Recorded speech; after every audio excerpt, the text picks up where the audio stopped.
Hey everyone, MegaJeff back again, and I am going to do a fourth video on this delving into the obscure.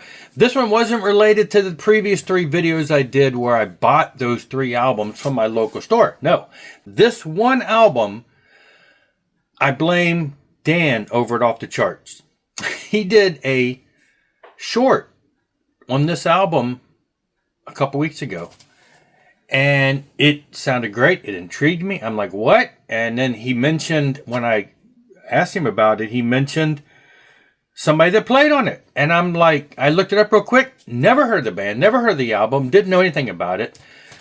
Ran out looking for it. It was pretty expensive on Discogs. And then I went to eBay and I found a copy, still sealed, though a little banged up, but still sealed for an amazing price. And I'm talking about Characters in Time by Drive. Have you ever heard of this band?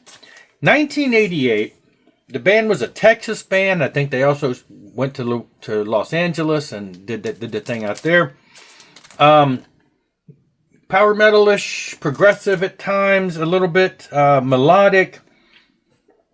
The thing that was significant about it, it's got the five guys listed here who are in the band. But according to the liner notes down here, the drums on this album were played by Eric Singer. So, I'm a big Eric Singer fan. And so I did not know anything about this. Mixed by Charlie Watts. I mean, that can't be the Charlie Watts, right?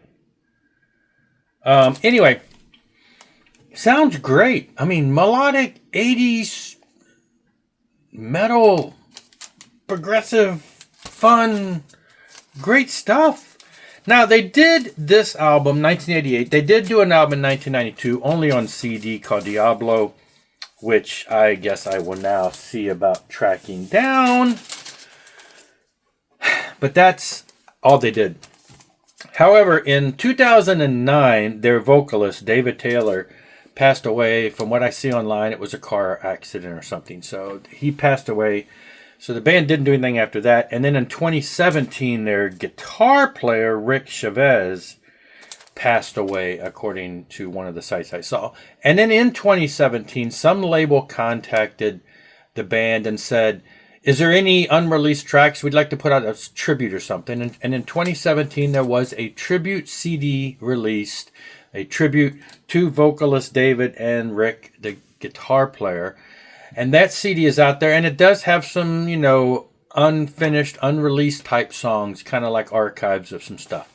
So that sounds like a really good, thing to have also. I'm sure it's really good. So they did that in tribute to the two guys that were no longer with them. They have a Facebook page that's borderline active, but, you know, you could check them out there for any updates as things happen. But yeah, I mean, I was surprised. I just have never heard this.